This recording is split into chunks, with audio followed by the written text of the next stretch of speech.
right. HP is in the middle of a coughing fit. Welcome back, midnight viewers, to Star Trek Fest, the final film of the next generation. It's Star Trek Nemesis. Here's the trailer. Our eyes reflect our lives, don't they? I can see as well as you can. I can feel everything you feel.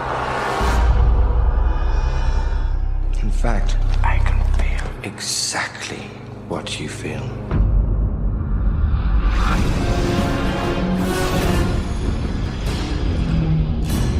He said he's a mirror for me. I need to know where the hell he came from. The same blood runs through our veins. It was as if part of me had been stolen.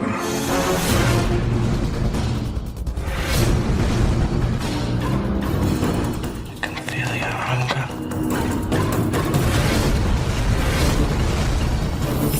I must deactivate you. Why? Because you are dangerous. Look in the mirror. See yourself. I'm a mirror for you as well. Don't be so vain.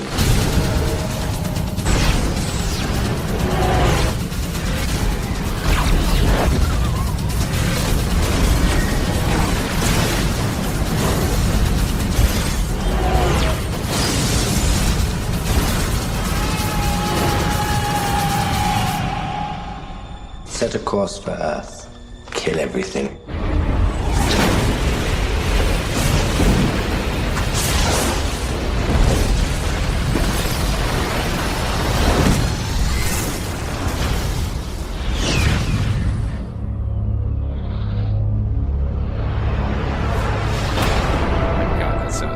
Doesn't it sound exciting? It sounds almost serious. It sounds like they're going to send this out with a bang. Oh my God, it's the final one. HP.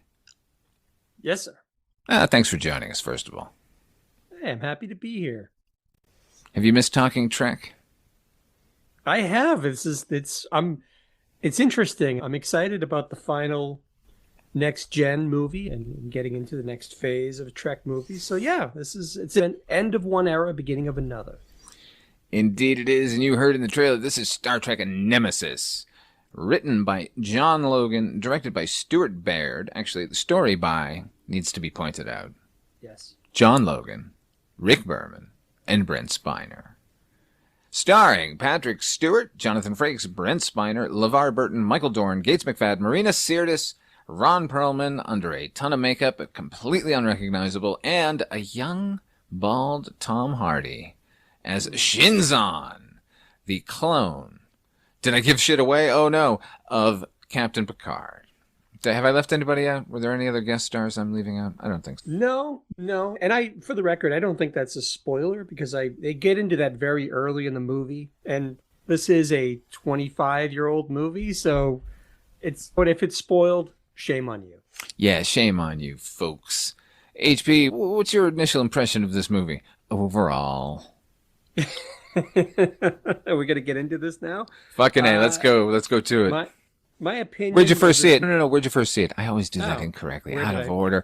Let's do things in order. When did you go to the theater to see this? And if you didn't, shame on you. Did not. Bad Trek fan. I didn't see this in the theater. I didn't see Insurrection in the theater because this one especially I got bad vibes just from the commercials and the trailer. And the reviews, the early reviews, did not do much to allay that way of thinking. I was more than happy to wait for home video, and that's very likely where I saw it. I probably rented it. I don't remember exactly where I was, but it was long enough and rare enough that me seeing it for this podcast, I'd forgotten a lot about this movie. This movie came out on December the 13th, 2002, which means I saw it on December the 12th, 2002. I built this movie and watched it to make sure all the prints were quality. And so I ended up having to watch at least 3 prints. So on that first night, I watched Star Trek Nemesis 3 times. Some projectionists would just turn the movies on and then wander from auditorium to auditorium. Not me, sir. Oh no, I'm in for the long haul. So I watched it 3 times in a row. Not that was by choice, because I would have watched anything 3 times in a row to make sure the quality was good. So I didn't. Yeah, let's jump in. Sure. And by the way, before we get into this, can I mention one thing before we get into this? You sure can. You had already mentioned that this was written by John Logan. Yes. Just a little, not that this is a cross-promotional thing, but I might have mentioned this already. Brent Spiner and Jonathan Frakes have a podcast and a YouTube show called Dropping Names with Brent and Johnny. And their second guest happens to be John Logan. So for more information on this movie and what went wrong and what went wrong, I would ask your listeners to check out this. It's a fabulous show anyway, but it is interesting hearing it from their perspective because, as you said, it was story by Brent Spiner. He was one of the people who came up with the story. And Frakes has some opinions because he was not asked to direct this movie. So it's not looked at favorably. And it's my understanding that Patrick Stewart himself thought of it as a rather weak installment. Patrick Stewart liked Insurrection, so he can go suck it. Okay, let's talk Romulans, shall we? HP, here comes a dissertation. You're probably going to get it again when we talk about the next iteration of Star Trek, the Kelvin universe. Folks, let's talk about the Romulan Empire. Romulans, way back, millennia ago, and Vulcans were the same. Romulans chose not to pursue logic. They left the planet. They landed on Romulus.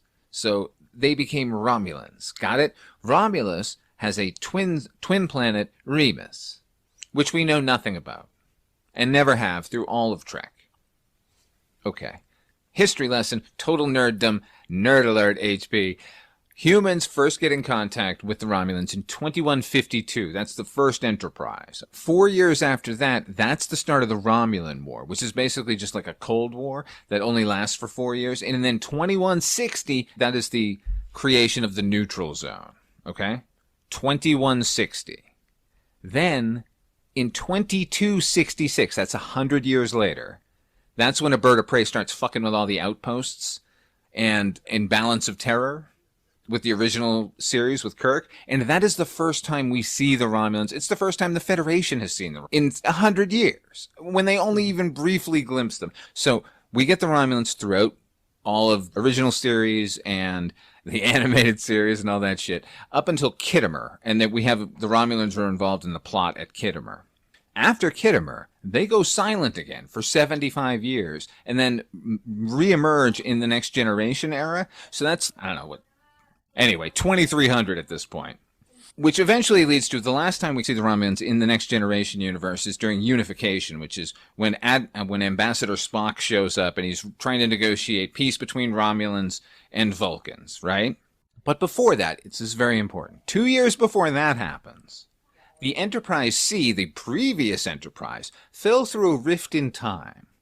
And that changes the timeline of the current Next Generation, so they became a very warlike race, and Tasha Yar was back on the bridge of the Enterprise, right? So she ends up on the Enterprise C, goes back through the rift, and that Tasha Yar ends up the consort of a Romulan general who has a child named Sela, who grows up and then is now one of the main antagonists for the Romulan Empire, the face of the Romulan Empire, really, on the Next Generation. Okay? In fact, the last time we see her is at the end of those Unification episodes. She's on the floor of the Romulan Senate. I want to just bring that up because we've never really dealt with the Romulans in these films, and all of that is pertinent information as far as what they are and who they are as an empire, leading up to the start of this movie. Who named those planets, Romulus and Remus? The same people who named them Klingons, the same... Look, it is obviously a nod to Rome and whatnot, but that's them. We're just taking for granted that there is a planet named Romulus and Remus, and it just so happens to coincide with Earth mythology. It's lazy science fiction writers is who named Romulus and Remus. It's like saying, why is that named the Bizarro World? Who would name it the Bizarro World? No, the reason for that, and it really bugged me many things bugged me in this movie, but that particularly bugged me because the Remans figure very heavily in the plot of this movie. And as you said, we didn't know anything about them until now, but I'm still hung up on the fact that these two alien worlds have been named after characters from Roman mythology. And that really got under my skin. And I know what you're saying, that it's just lazy writing that Yeah, names on that. There's nothing else. This is the point where you get upset with that idea? No, this wasn't the only thing that upset me. Don't get No, me no, wrong. no. I'm saying just the concept of Romulans. Like, you didn't notice until 2002 that there was Romulus and Remus, and that was ridiculous because it's just based on Roman mythology? The Romulans, to me, that word has lost. It's like a mantra when you say something over and over again and it loses its real practical meaning. But they have a senate and they have praetors. It is just Rome. That's all they are. I don't know what to tell you. I never delved that deeply into Romulan history to divine that fact. It's just when I'm faced with them saying Romulus and Remus and Remans and this and that, it really got under my skin, like many things did for this movie. Yeah, I have so much to discuss. I didn't know we were going to get into minutia. Like, No. you want to really get into it? Why do the Romulans have their little runabouts named Scorpions? If you want to continue down that road, at least the '60s writers were like, "Oh, I don't know, it's sci-fi shit." I'm like, John Logan, as a fan of the series, should have gone. They would not call their ship the Scimitar, nor their other aircraft the fucking Scorpions. Sure. No, I just wanted to bring that up as a little side note, but you've basically confirmed my suspicions, which were already pretty, like I said, pretty confirmed to begin with. Anyway, the plot, such as it is of this movie, and this movie is very rangy. This movie, I would go so far as to call it dull in stretches. I hate to bury the lead on this, but I don't look very favorably on this movie, but nevertheless. This movie deals with, there's a coup d'etat in the Romulan Senate. A character which we'll get into, a Reman, but he's not really a Reman. In fact, he's Captain Picard's clone, and we'll talk about the minutiae of that plot. There's a coup d'etat, a Reman takes over the Romulan Senate and hatches this plot basically to, again, it's a big plot where they have a world-destroying weapon and the Enterprise has to try and stop this character. There's some interesting wrinkles, we'll call them that, with the fact that this character is a clone of Picard, played by Tom Hardy, which is probably the most interesting thing about this movie. But that's basically it. There's a world-killing weapon that this crazy Reman has, and they got to try to stop him. Too much story, not enough plot, or vice versa. This movie's overstuffed and ultimately doesn't have anything to say in any direction. Not even, 30 minutes into the movie, I wrote, man, oh man, is this a boring movie? Because it was just, and Patrick Stewart is always watchable. And I love the Next Gen cast. They may be my favorite cast of all the Star Trek iterations. I think that's probably safe for me to say. But boy, there's what little plot there is stretched out over the course of 2 hours. This movie should have been 90 minutes tops, maybe even 82 minutes. That might have been the sweet spot. I felt pretty burned after Insurrection, so I was not looking forward to this movie. And then it was called Star Trek Nemesis, and I thought, oh, that's interesting. And then I saw the writer, and I went, oh, fuck, it's John Logan, who I'm a fan of John Logan. I think his series, Penny Dreadful, is one of the best things to ever happen to television. And I like his, I don't know, people gave that movie The Aviator shit, but I really liked his script for that. That was an incredible feat, covering as much of Howard Hughes' life as he was able to get in there. It's very impressive. And everyone loves Gladiator, for fuck's sake. So he's an Academy Award-winning, excellent fucking screenwriter. And once I heard he was on board, not only on board, but was on board as a fan of the series, I was like, oh, fuck. We're going to get the best Star Trek of all time. And then, oh, no, my enthusiasm increased because it was going to be about the Romulan Empire, which we've not covered in the films. It's barely covered in the television series, not to the degree that I want it covered, because I fucking love the Romulans. I want them to go to Vulcan and kick the Vulcans' ass. How about that? The screenwriter found out, or figured out, that there's a second planet that has never been discussed, and there's nothing more tantalizing to a writer that something's been sitting out obvious and no one has ever tapped into. So now I'm going to tell their tale. Then tell that tale. Tell us the Reman tale. What is this coup d'etat in the Romulan Senate? What story are we telling here? I said too much story, not enough plot, or one or the other, because ultimately, in this movie, HP, I have no idea what our lead villain's motivation is. I have no idea what Shinzon wants. We spend a lot of time with Shinzon, much more than original characters from the series. We spend a lot more time than with Geordi or Worf. Where's Worf even in this movie? Anyway, my point being, as much time as we're spending with him, he's given a dozen motivations. Does he want revenge on Picard? Does he want revenge on the Romulans? He wants Picard's blood? Is that his primary motivator so he can remain young? Does he want to destroy the Federation? Yes, yes, and yes, is what the movie is saying. I agree with you on all counts. And I think he's interesting because he comes from a theatrical background. I think his movies reflect that. They're always interesting. They have great character pieces, and they're great, rousing movies. The Aviator is a great fucking movie. Gladiator is iconic for a reason. Big part of it is his script. But there's so much. Not only do we spend all this time with Shinzon, but we don't really know much about his motivations by the end of the movie. But he's, through the course of the movie, he's basically slowly dying. So he, in effect, he becomes more ineffectual as the movie goes along. And I worried about him as a viewer less and less because it's clear that his various plots and machinations just are not working out. Piece after piece of this plot just falls apart. And there was something clumsy. Jesus, the actual coup itself, and this happens in the first 10 minutes of the movie. I watched and I went, this is so basic. This is something that a writer with much less elegance and experience than John Logan would write. It's the Senate hearing. They're bringing up the idea that they're going to unite behind Shinzon.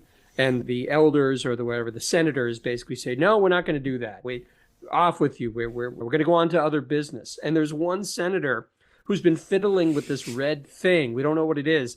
She literally gets up and says, she may as well have said, I need to use the bathroom. And she leaves this red thing conspicuously on the table. Only one who leaves. And this thing basically starts glowing red, sends all these red radiation green radiation particles in the air, kills everybody in the Senate chamber, and that's it. But it was like anybody with half a brain who saw this person get up conspicuously and leave after they've banished these sort of would-be coup d'etat participants. Like, of course something's bad's gonna happen. There's about 100 ways you could have written that scene and made it more interesting and more shocking about what happens. I don't know. I just feel like this. And again, watch this show with Brent and Jonathan Frakes, Brent Spine and Jonathan Frakes, because they talk about this a little bit. It's like, I can't help but feel John Logan was maybe a little out of his depth with this, because there's so much scrutiny as a Star Trek fan. It can't help but not bear close inspection. This is the opening scene, so I guess let's talk about it, because I agree with you 100%. This is the way you defeat the Romulan Senate. This device that she has somehow snuck in past security. Where's security at the Romulan Senate? I guarantee you she would not have gotten that in there. That is Thalian radiation. It's the new bugaboo. It's the new radioactive nightmare out there. Somebody would have said, what is this thing you have? It's so silly. Now, here's the thing, HP. I went back and finally read John Logan's first draft of this script.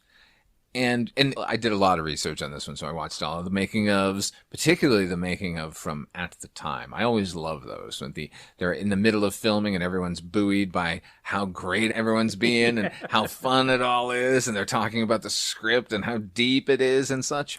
The script is 140 pages, right? And if that's 2 hours, 20 minutes, basically, if you were to film that minute per minute, as any good filmmaker would do, we're going to talk about Stuart Baird in a minute. The script as it is was very Star Trek, actually.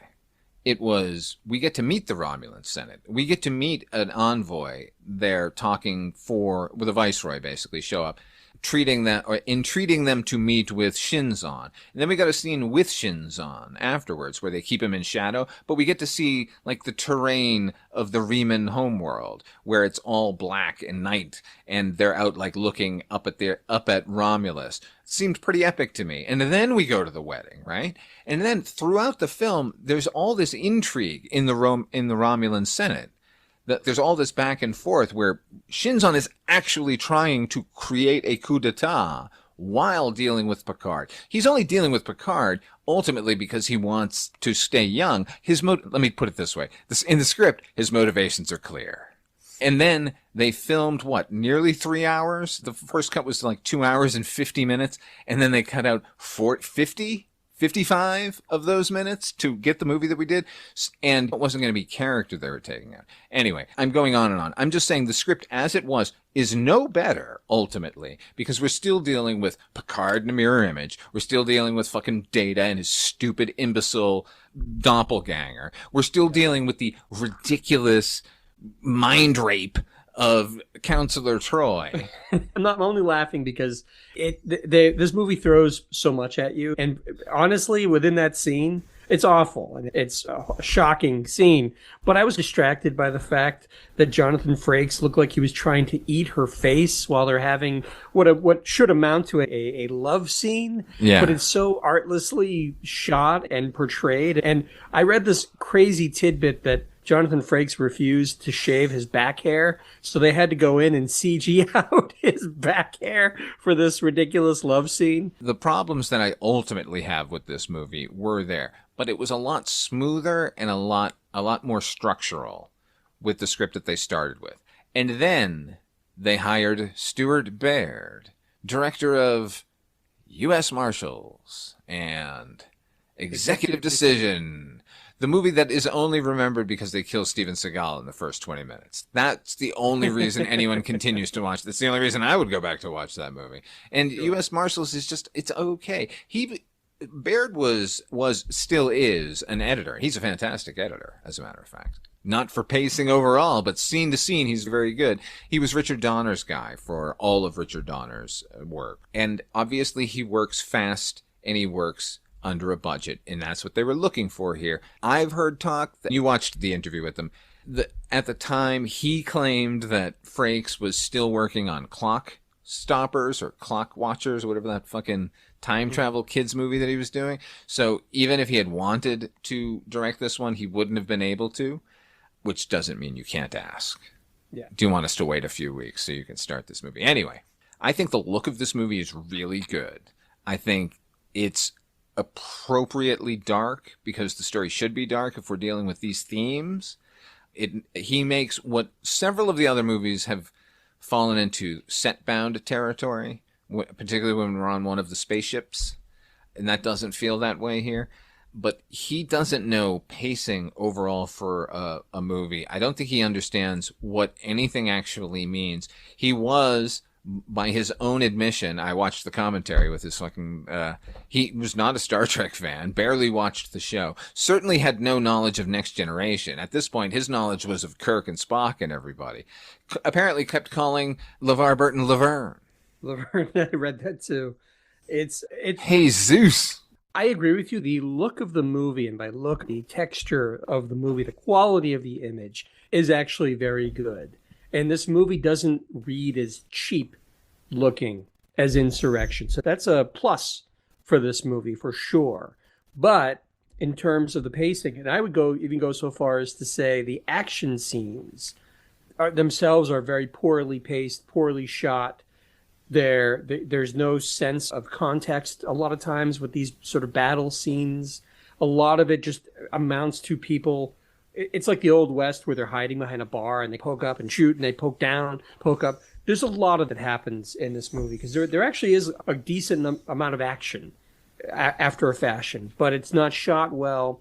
And the pacing overall is, I would label it sluggish. Because like I said, I'd been watching this for about 30 minutes and I was already writing to myself, boy, this is so boring. It just felt interminable. I think you might have been bored during the most ridiculous scene in the entire movie, which is the dune buggy treasure hunt. Let's break it down on so many fucking levels. We'll get to the plot point, which is the B4.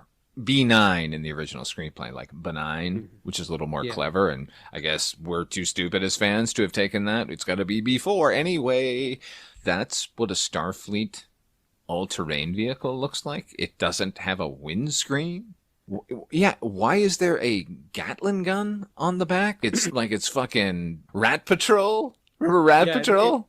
Right, remember Rat Patrol or something out of Mad Max. Now, if this were like the mid '80s and Star Trek was something more akin to Star Wars, I would be accusing the filmmakers of putting in this ridiculous vehicle to sell children's toys. Because out of the blue, Captain Picard is saying, "I can't wait to take the Argo out for a spin," and I've never heard him mention this thing ever.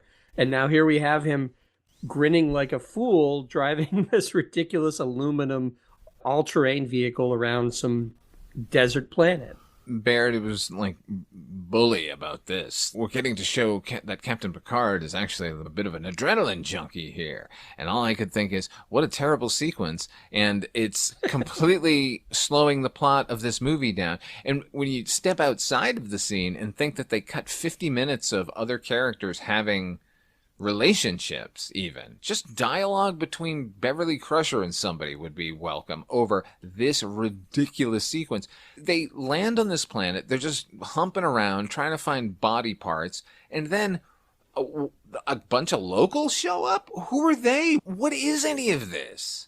I couldn't help thinking that this whole first of all, the excursion makes no sense because they just all of a sudden out of nowhere they get this reading on a planet. Oh, hey, there's a positronic signature. This has nothing to do with Shinzon or the Romulans or anything. But they say that, they talk about the planet that these pieces of positronic life form are found on, and they say, it's a pre-warp society. So to my mind, them tromping around this planet in a giant ATV with a Gatling gun, that's a violation of the Prime Directive in my book, because they're not trying to be covert. They're not trying to slip in and out without alerting or influencing this pre-industrial society that's on this planet. Why are they bopping around without a care in the world? It just seems so silly to me. Once they get into the atmosphere, just have the shuttle's sensors figure out where the pieces are, beam down, grab them, and get out of there. No, we've got to have this adventure scene that forwards the plot not at all, wastes everyone's time, and just pisses off the fans. Good idea. Wonderful, Stuart Baird. Look, it was in the script, but you can tell the scene is built up and up. And it has no business being anything because it's not exciting. We've seen all of this action done better. Just in any random Mad Max movie was better than this. Any random knockoff of a Mad Max movie, anything coming out of Australia basically, was 10 times the action of this desert rat sequence. Megaforce was better there than you go. This sequence, which is the high watermark for cheesy bad action in the 80s. But let me ask you a question, Father Malone, since we're talking about B4, who is essentially a prototype, another prototype of Data. It's another positronic human being. Now, do you suppose, and maybe you've done a lot more research on the background of this than I have, do you suppose, beyond the fact that he figures into a plot point where Data has to rescue Picard pretending to be B4, because B4 is a tool of Shinzon to gather data about the Federation. But he's a tool, all right.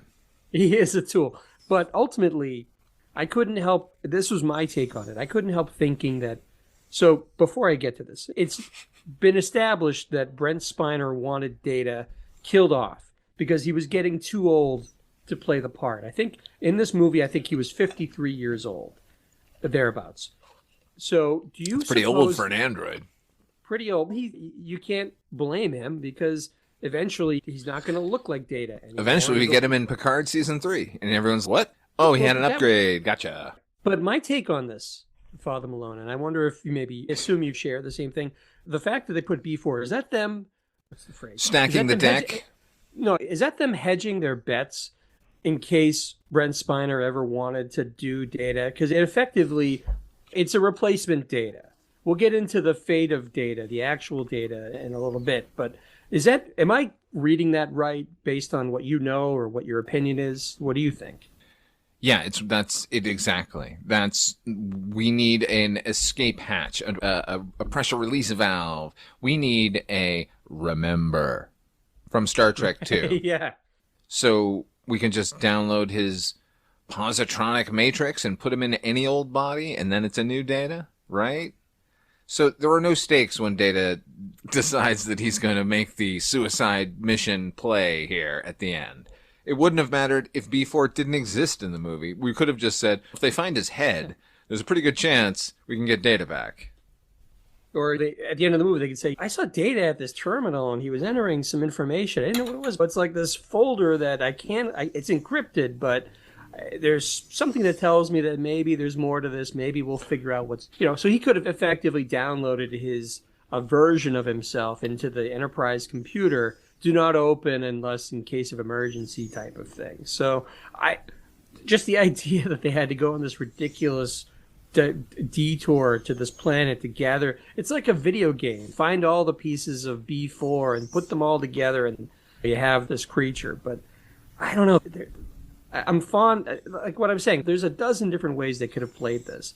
And this was probably one of the worst ways because it takes attention away from the main plot and it's just boring.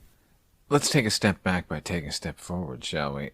The thing about B4 that ultimately pissed me off is it would be one thing to just have him around after Data does this thing, and you could, as an audience member, go, they've got that other one, so there's a possibility, right? They could leave that open to us. Having him sing Blue Skies at the end made me want to burn the movie theater down. And let's talk about that. Now, this is the stepping back I meant. Let's get back to William Riker and Deanna Troy's wedding, which is lovely, by the way. Good for them. Sure. I'm happy for them. We get Wesley Crusher has a little cameo. I was delighted. Yeah, man. Guinan's there. Fucking Worf is still hungover from Romulan ale. That's my favorite line in the entire scene. It should be illegal. Yeah. It is. It is. And I thought that in my head before they said it. I'm like, of course it is. They always talk about how illegal it is. But it is a lovely wedding. And that is what gave me initial hope, because the look of the wedding, it looked fancy and expensively shot, is my point. So I thought, wow, they're actually going to spend money on this movie. That's pretty cool. Yeah. And then, no, I don't have any problem with the wedding scene per se, except it ends with another fucking serenade, man. Yeah. I know John Logan and Brent Spiner were friends, and I know John Logan claims that was his idea, and it probably was. But that doesn't mean you have to film it. It's not adorable. Nothing Data does here is adorable. He's not the wandering naif anymore. And having the imbecile come in and try and be Data, even if he's a little bit malevolent, was really insulting. In particular, because Data already has a twin, and we already like him a lot, and that's Lore. Why not just bring in Lore? If we're dealing with mirror images, HP, are you familiar with the concept of the mirror universe? This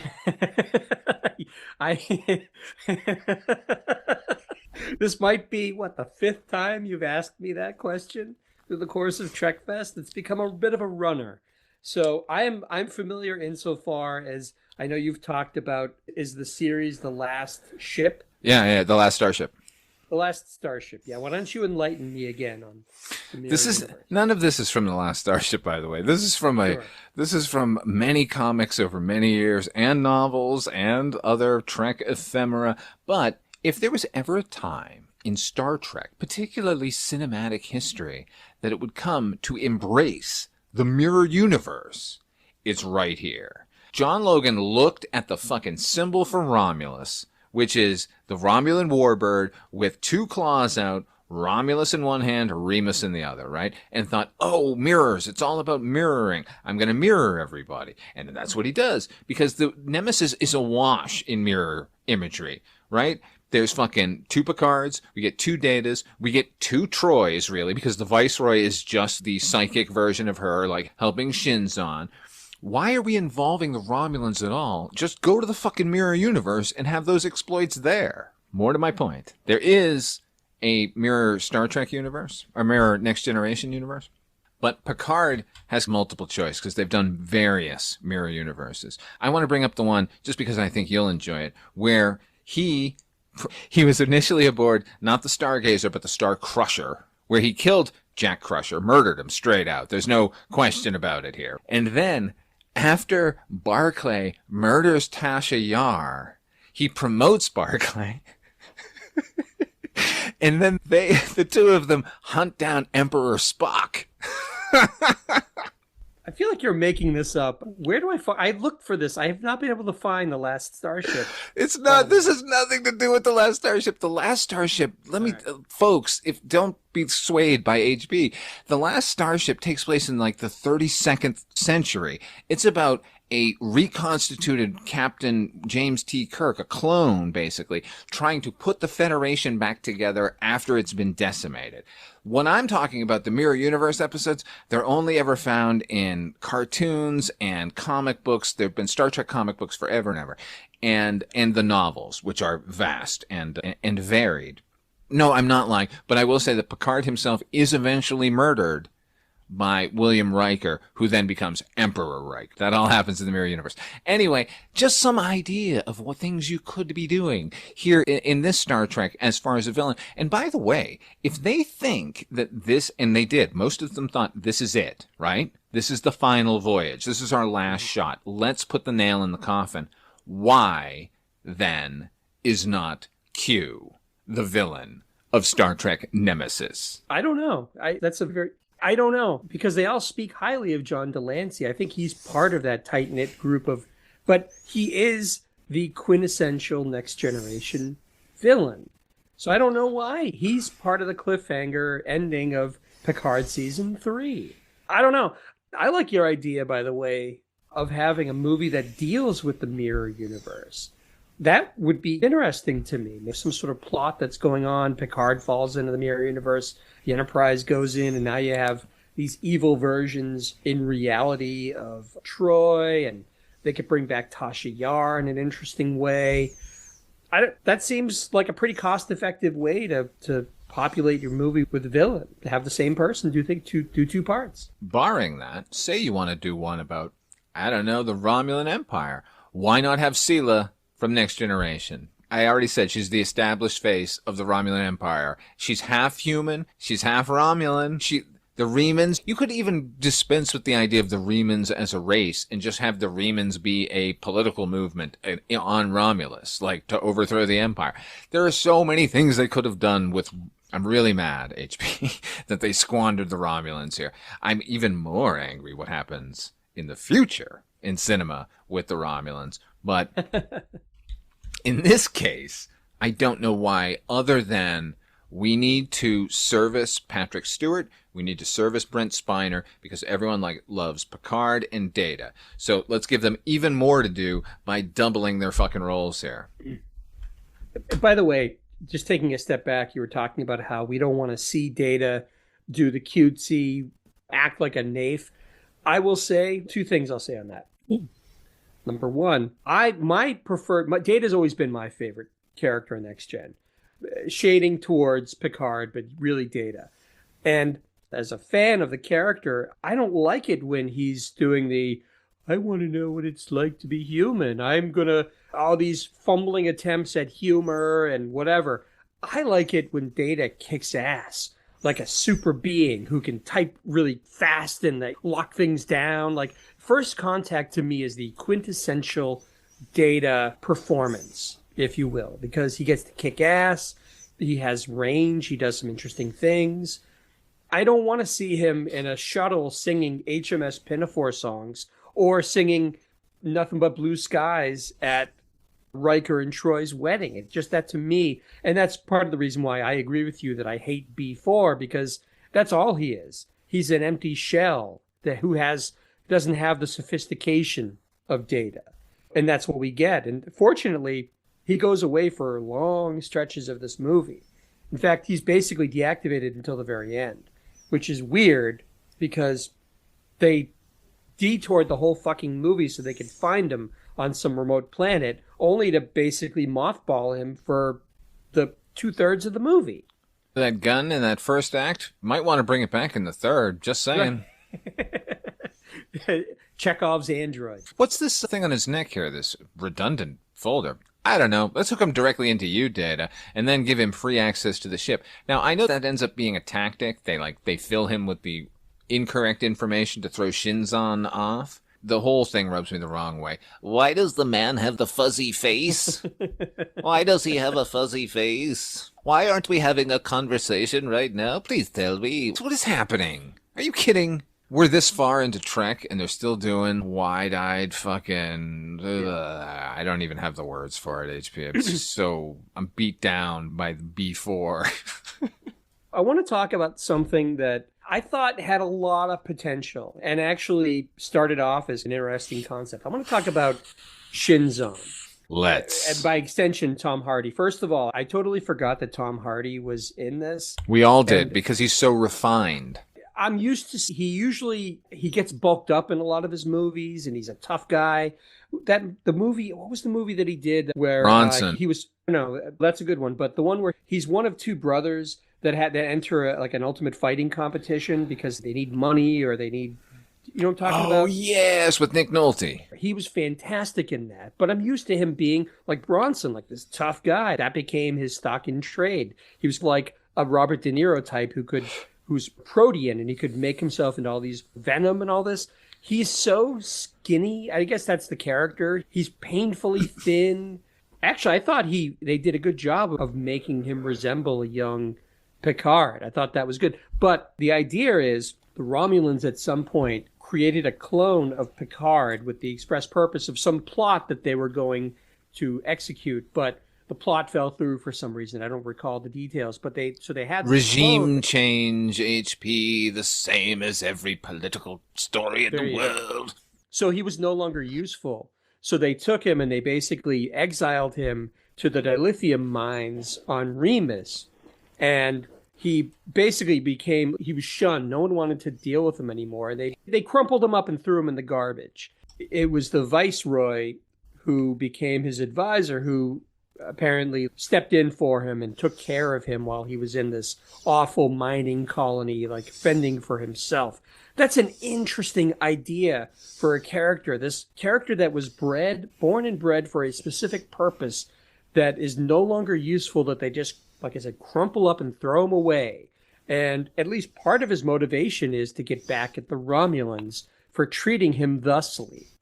That's a great genesis of a character, but it's just a shame that it became so muddied and so incomprehensible over the course of 2 hours that you're not really sure what the character's aims or motivations are at that point. But it has to be said, I love the notion of the character, and I liked a lot of what Tom Hardy did with the character, such as it is. There are moments where there are scenes with him and Picard having a conversation that are, at times, they're actually riveting, because you can tell he's trying to match Picard and his energy and his cadence and everything. And for at least a few moments, it works for me.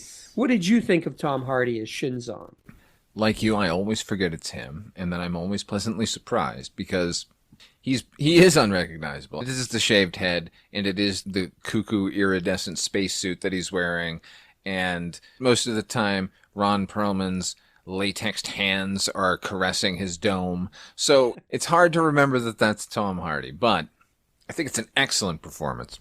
I don't think it's a studied one, because I don't think he's going for that, because they are different humans with different experiences.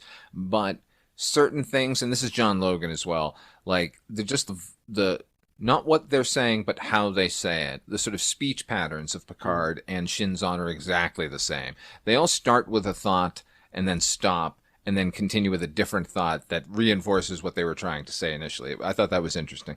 And I think Hardy is doing like I said, I'm used to, in virtually every performance after this, I'm used to a level of feral on the top of a Tom Hardy performance. Here, it's buried so far down that we don't really get it until the end, which is unusual for him, or at least unusual for me in seeing a performance of his. That makes me marvel at the movie as it goes along. I like that story, but you know what? Look, I gotta come at it sometimes from a fucking nerd's perspective here. And if the Romulans were planning a cloning program in order to replace Jean-Luc Picard, first of all, he wouldn't be the only one that they were going to try. And there would be dozens, in case anything went wrong. This movie, a lot of it's reflective of that opening scene, the dunderheaded notion that you can just walk into the Romulan Senate with this new fucking weapon of mass destruction. No one's going to notice you toying with it, first of all, rather obviously, or you don't have to pass through a scanner of any kind. You couldn't get that into the Senate now. They'd be like, what is this metal thing? Even if it wasn't giving off radiation, they'd be like, open that up. And then the outer foyer would be turned into crispy toast. What was the fucking plan there with the Romulans? We're given everything and nothing at the same time. Maybe that's what I'm trying to say. Because we're so focused on this thing between Shinzon and Picard, we never really get to know anything else that's going on. I don't know anything about the Remans now than I did at the beginning of the movie.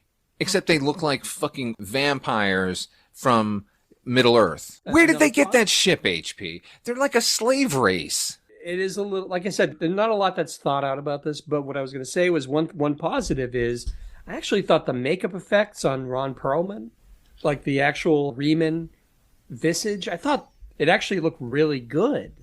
I liked their makeup effects because it looked real without being like too latexy and fake looking. Because Ron Perlman's kind of an odd looking chap to begin with.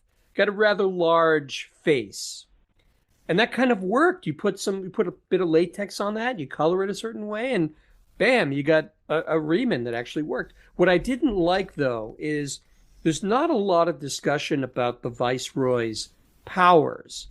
That was very unclear to me because he, like you said, he kind of caresses Shinzon at times, and all of a sudden he's able to basically psychically invade Deanna Troi during this lovemaking session. And he can also, it seems as if he can heal Shinzon to a degree or calm him down in a certain... I wasn't really understanding of what the scope of his powers and his abilities. As I've come to understand it, the Viceroy is a telepath and empath, the way that Troi is. But obviously he's got healing hands, at least, or... Is he really healing him or more than caressing him when they're giving him like a medical treatment? You know what I mean? It's time for the procedure. He keeps saying it over and over again. He keeps harping on that. But I thought it was more like he can't heal him because there's some kind of mysterious procedure that has to take place. But I thought it was like he can take care of him to a limited degree until he can have this final procedure.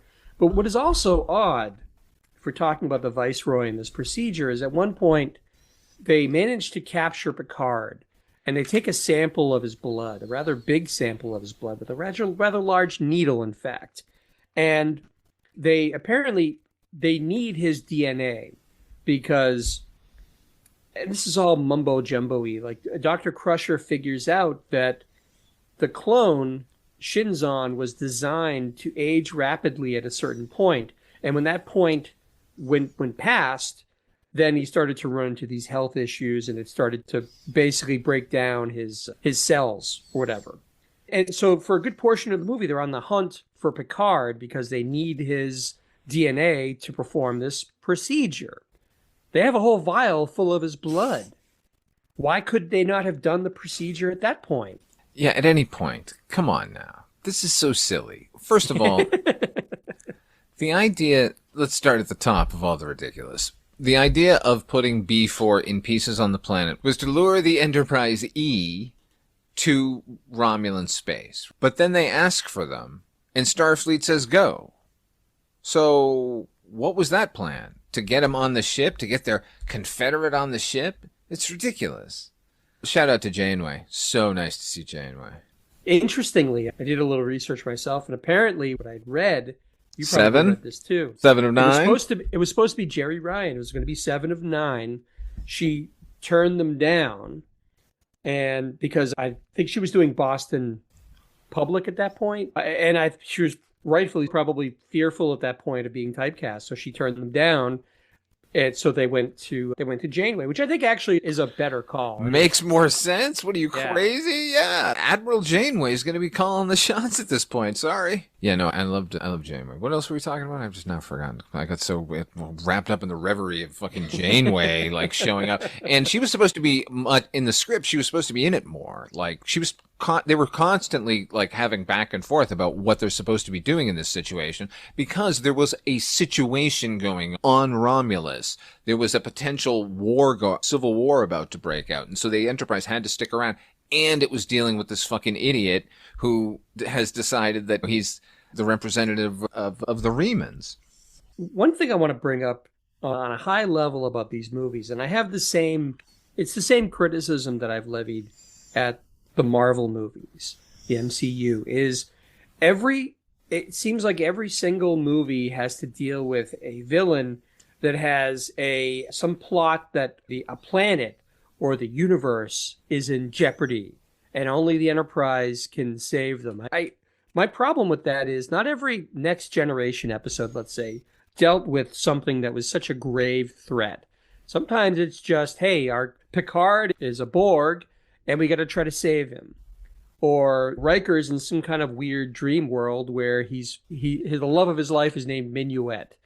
It's not to say you can have a whole movie structured around something like that, but come on. Does it have to always be a maniac who has a world-ending weapon or universe-ending laser beam on a ship somewhere and only the Enterprise? This is just another one of those kind of movies, and it just bores me to tears, Father Malone. I think what I'm saying is not every movie has to have the highest stakes.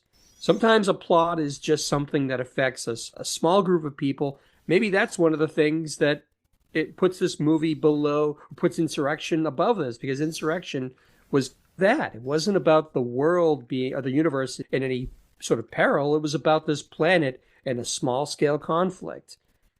Well, I think I'm going to blame Rick Berman for that.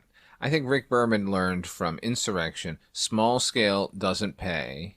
And when we had just done First Contact, where they saved all of Earth, and that was a huge success. We have to save the universe again, probably went the cry. But this was a tale of either a revolution on the Romulan homeworld, and if any world was going to be threatened, it would be that one.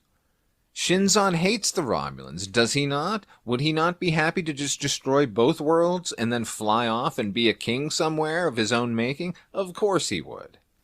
See, now what you just said, that's perfect. This movie could have and should have been about a plot against the Romulan homeworld. And somehow the Enterprise is on a diplomatic mission. They get involved. There's no concern about the Earth going to be destroyed unless they can stop it. What does it have to do with anything?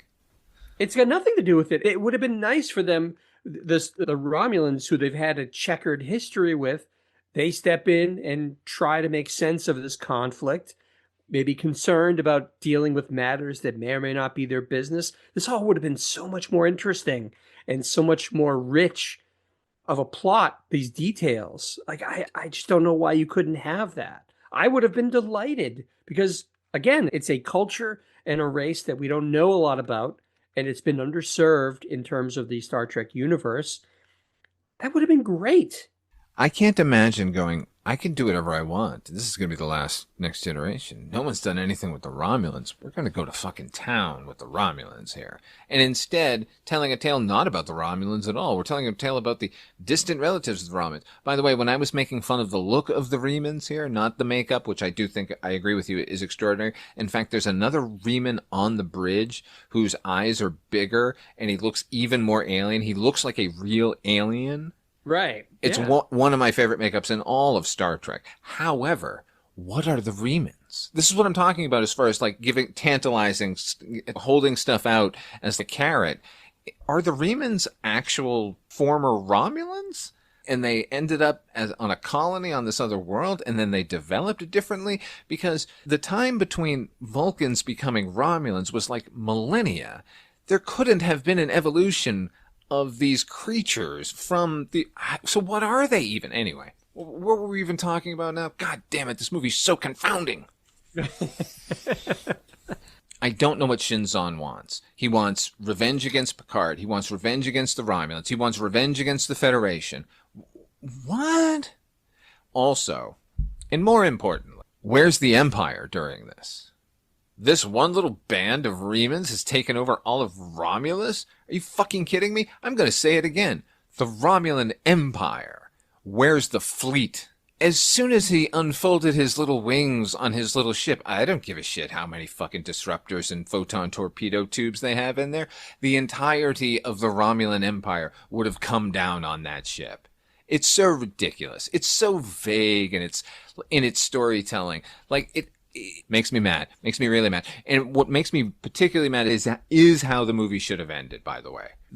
It should have ended like the Warriors, HP, with Shinzon about to decimate all of Kirk to destroy the Enterprise, and then the Romulan warbirds just decloak all around him like, no, we'll take care of this fellow. Yeah, and look, the Enterprise is the flagship of the Federation, right? But yet again, we have another movie with a ship that's bigger, badder, faster, more heavily armed. The Enterprise is once again, a hair's breadth away from being totally destroyed yet again. Like, where's the badass Enterprise that can save the day and figure it out and has superior armament and superior captains and superior flight capabilities? I'm so tired of seeing the Enterprise a big crumpled mess, like a tin can that's been crushed in your hand. Feels like every movie ends with the Enterprise on the brink of destruction or destroyed. They fuck it up here too. I will say though that the ramming speed sequence here, where they just plow into the scimitar, is fucking fantastic. All of the effects here are CGI except for that one, where they built a saucer and part of Shinzon's ship and then fucking crashed it into that and did it upside down so all the particles would fall down so it looks like they're floating away. Oh, what a beautiful shot. But like when it breaks into the cargo bay, that cargo bay is entirely CG, and you don't even see the ship coming in, but when it's reversing out, they show it, and it looks beautiful there, too. Anyway, that's my favorite shot in the movie. Just wanted to point that out. But I agree with you. Like, there needs to be more. If you're going to have a naval battle, the Enterprise has to be adept. Quit making it so clumsy when it comes to fighting. It besmirches the crew. Yeah. And it does a disservice to that ship. That, and I'm going to say this again, I probably said it earlier, not today, but in another episode, the Enterprise E, my favorite configuration of the Starship Enterprise. 100%. After original series. Okay, we've talked about some of the things we liked about this. We've sure as hell talked about the things we didn't like about this movie. Yeah. What are some of the other things that because I don't want that to be the only thing we harp on. What are some of the other things that we might have enjoyed about this movie that were worthwhile, Father Malone? Anything? Oh, no, I'm still thinking of things I didn't like. Okay. Scratch that. Take that out in the end. I got one more. I didn't like that is troubling. You go ahead, and then I'll go after you. Yeah, but or you got another bad thing, or you're going to try and turn this around? Thing. Okay. It has to do with the pacing and the way it's shot. There's one of the things you and I have talked about over the course of all of these, over the course of the fest, is we love it when they get into the naval battle aspect. When you have the Enterprise and another ship or ships, and they're doing broadsides and maneuvers, and that's the best. That's always really cool. We love that. But here, it's so boring because what you end up having is the Shinzon's ship, the Scimitar, has the ability to fire while cloaked, which, if you recall, back in the Undiscovered Country, that was a big deal. Like it was unthinkable that you could have a ship that could fire while cloaked, but now it's everyday occurrence. No, it's not, actually. This is 70 years later, and the Romulans finally figured it out here. However, it fucks up everything going forward because nobody else pays any attention to it. The idea of firing while cloaked changes the entire balance of the galaxy. Yeah. I don't see how any battle couldn't be completely imbalanced because you have a ship that it's crazy. What an advantage. So what you end up having is the Enterprise and the Scimitar, and then later a couple of other Romulan vessels join the fight to try and take out the Scimitar. But it's all you have is this sequence where it's interminable, where you have this ship that's invisible and you have these other ships that are firing blindly trying to take it out. There's no rhythm. There's no pacing to these battles. It's just three ships blindly shooting at a fourth ship that no one can see, and sometimes hitting it, but more often than not, just they're getting their asses kicked by that. it's not enjoyable to see. It's not a battle. It's completely one-sided. And that to me it's just not fun to watch. It's a Star Wars dogfight when it should be a battleship broadsides. Again, Stuart Baird's the wrong guy for this movie. I can appreciate, look, you got to go to director jail. He fucking did Insurrection. It's terrible. It's terrible. He's got to own up to some of his responsibility, Jonathan Frakes, for not getting this gig.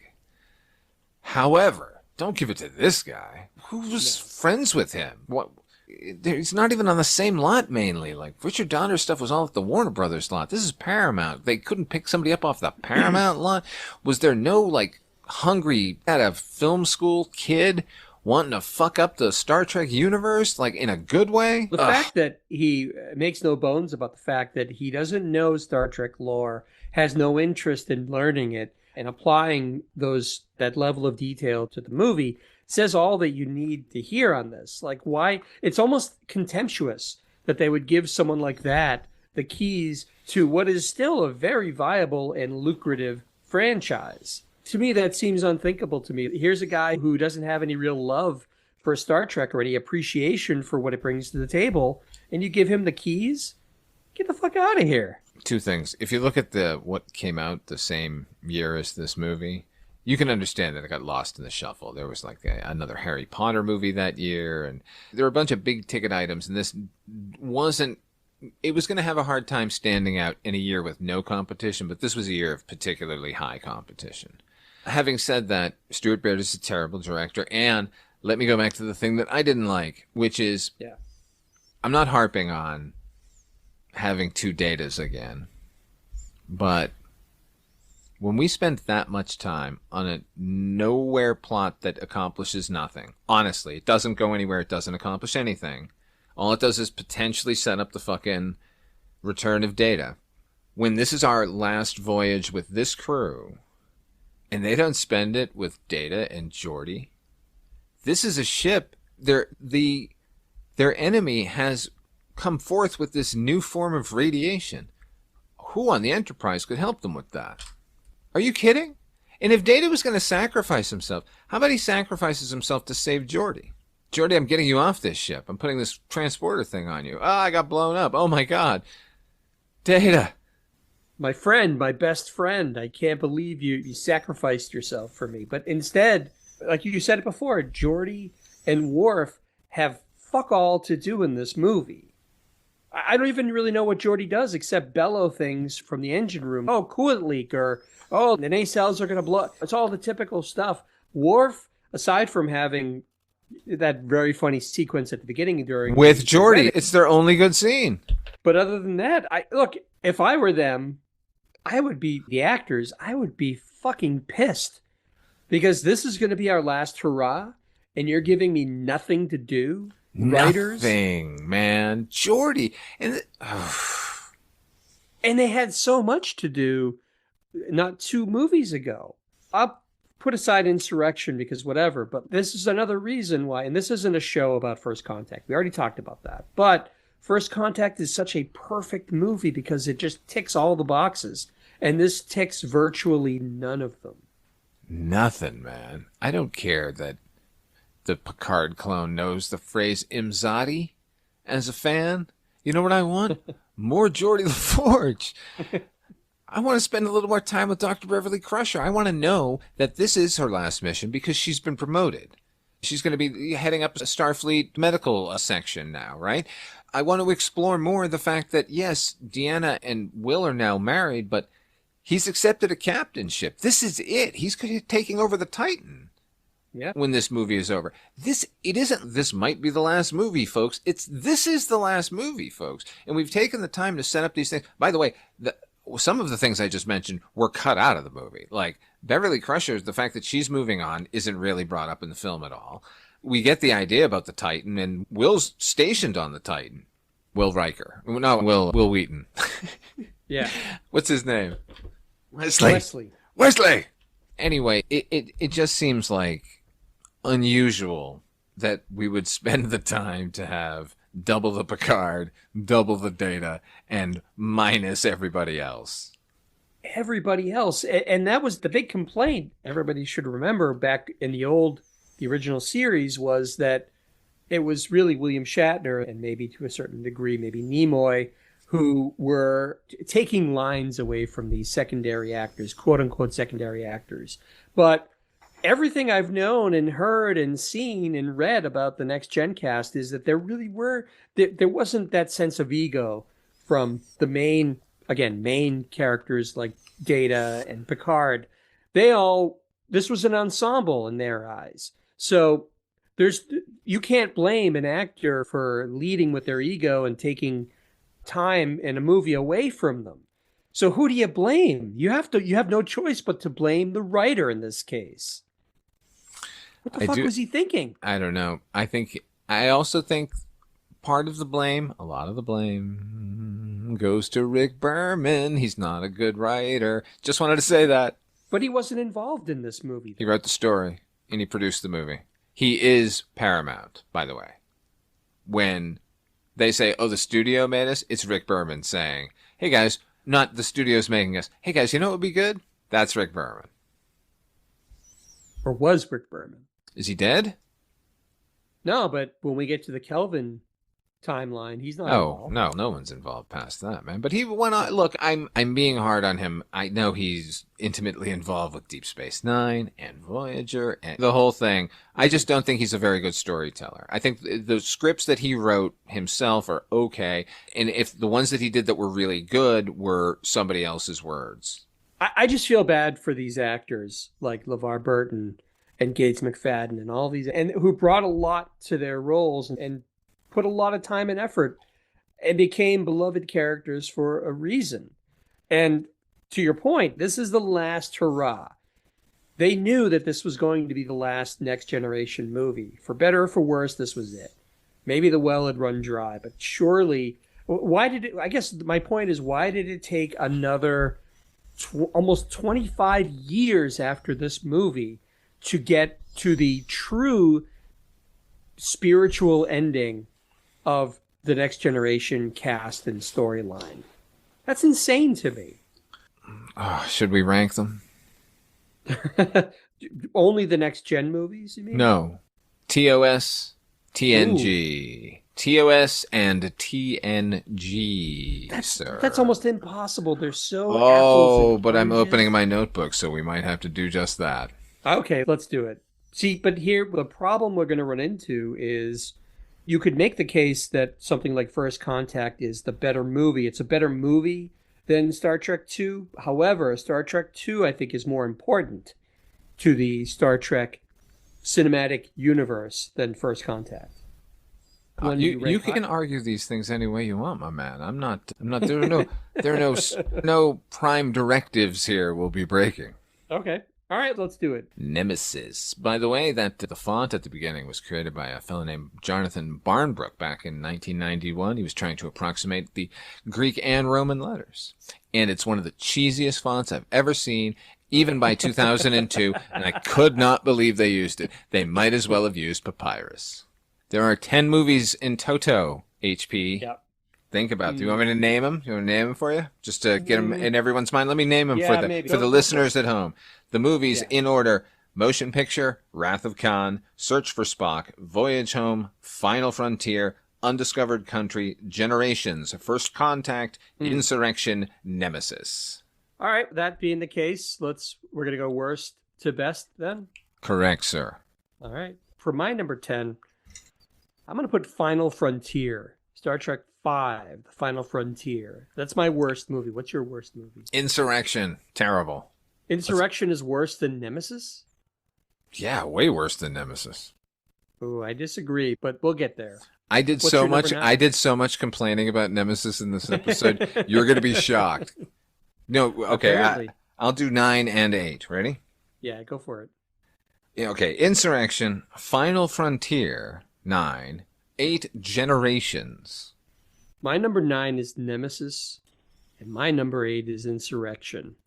That's fair, as this is all subjective. Number 7, Motion Picture. Me too. Number 6, Undiscovered Country. Ooh. My number 6 was Generations. I guess I liked it better than you. Number 5, Nemesis. Search for Spock on my list. Number 4, Voyage Home. Number 3, Search for Spock. Number 4, Undiscovered Country. Number 3, Voyage Home. Number 2, Wrath of Khan. Number 1, First Contact. Me too. Number 2, Khan. Number 1, First Contact. Objectively, First Contact is the best movie. You get more of the crew. It's more electric as far as an action movie goes. It isn't burdened with a lot of Nicholas Meyer's worst traits. I'm gonna get killed. I like First Contact better. I think it's a better movie overall. Yeah.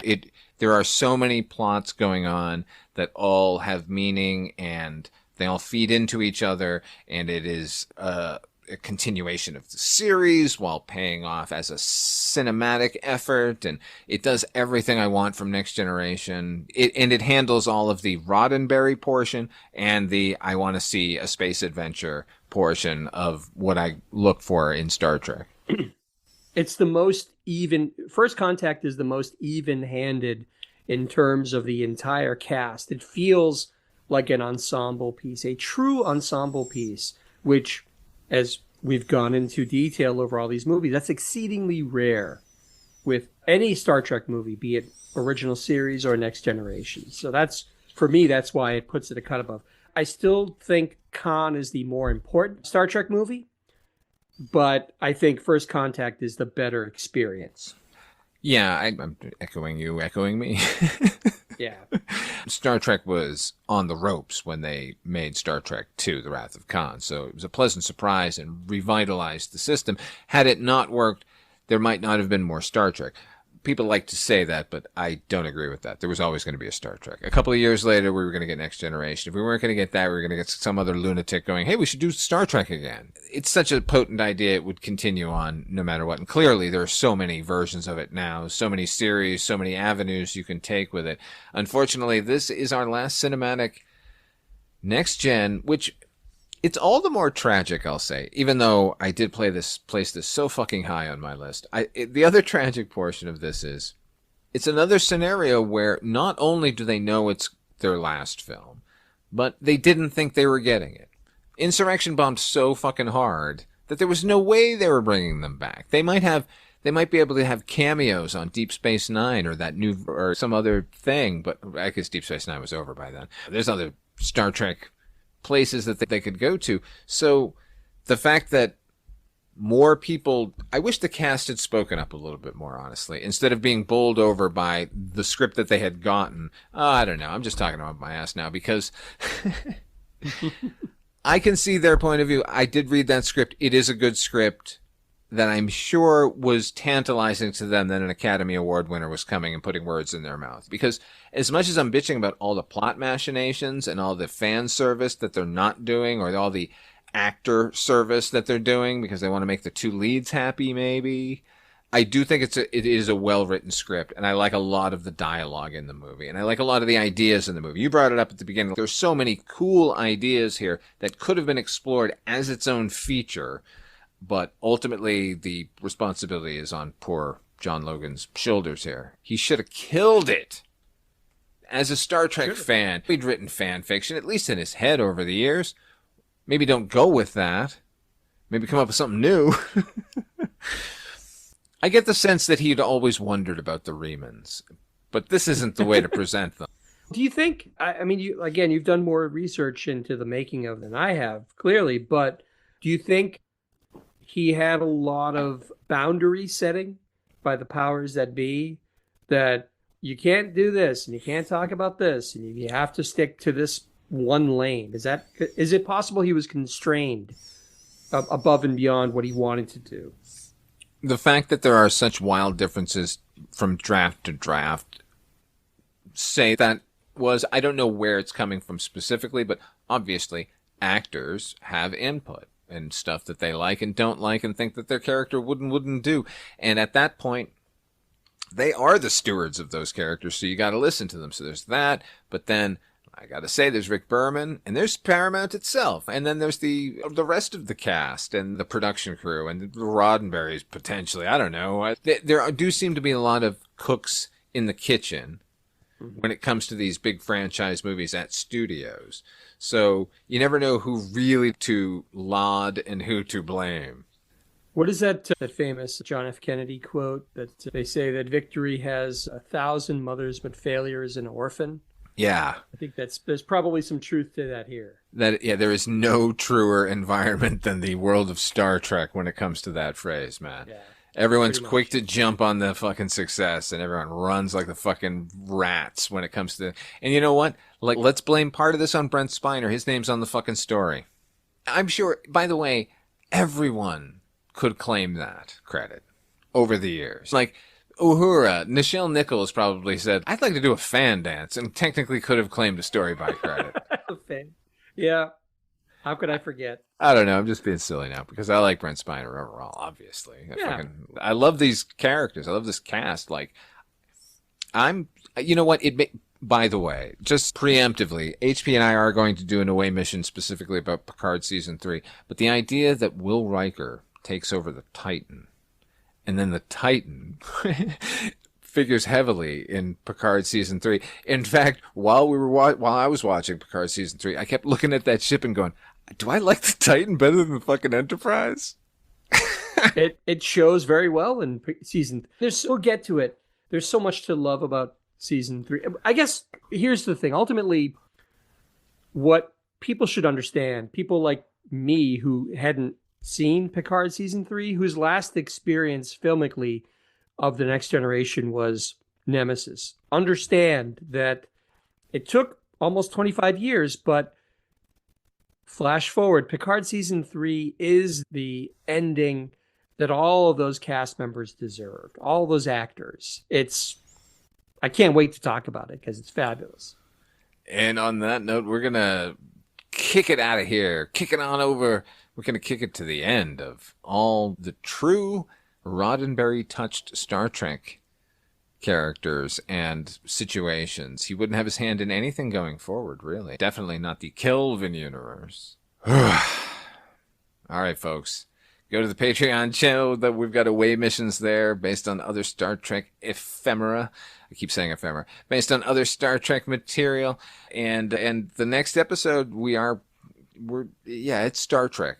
It's called Star Trek, as a matter of fact. From 2009 to J.J. Abrams. It's Star Trek. HP, until then, where can people find you? All right. I co-host the Night Mr. Walters Taxi podcast with Father Malone here. And I host the Noise Junkies music podcast. And I also have a Bandcamp site, hpmusicplace.bandcamp.com. As for me, you're listening to the show. We're on twice a week. Patreon channel gets other stuff that you don't. Father Malone, that's patreon.com/Father Malone. Or if you just want to get in touch with me and yell at me about all my Star Trek thoughts, the best place to do it is on Instagram at midnight_viewing. But if you want to hit me up directly, you can do so at fathermalone71@gmail.com. All of this stuff is in the show notes. Let's get out of here, Captain Kirk Picard, Captain William Riker of the Titan.